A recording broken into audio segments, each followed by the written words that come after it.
السلام عليكم ورحمة الله وبركاته. أهلا بكم متابعين شركة العساسي موتورز لاستيراد السيارات الكورية لذوي الهمم والمالك الأول ومبادرة المغتربين بالخارج.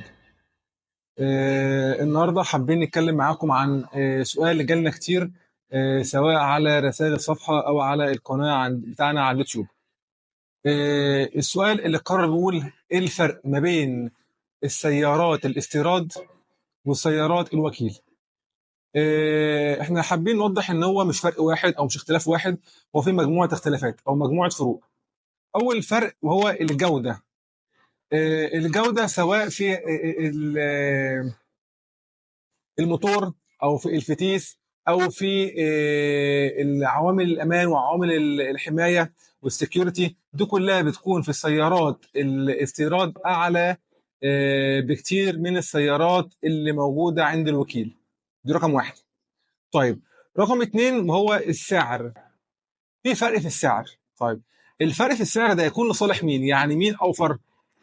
الاوفر هو استيراد السياره بنفسك من خارج مصر.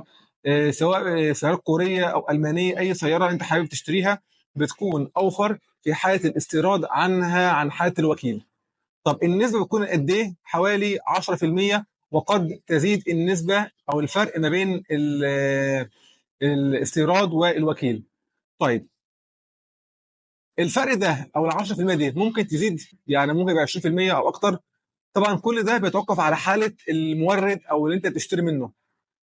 كل ما كان قدرت توصل ليد اولى في البلد المصنعه وتشتري منها، هيكون اوفر بكتير وهيكون في فرق سعر بكتير. تقدروا تبعتوا لنا اي استفسار او اي سؤال او اي استشاره محتاجين تعرفوها مننا.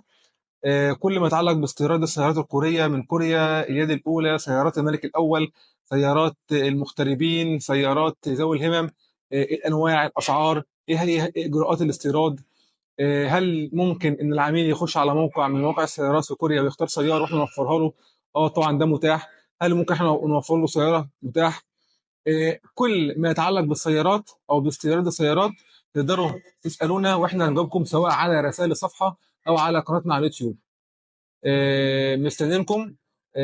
كان معكم أحمد جابر، المدير التسويقي لشركة العساسي موتورز، فرع سمنود، محافظة الغربية.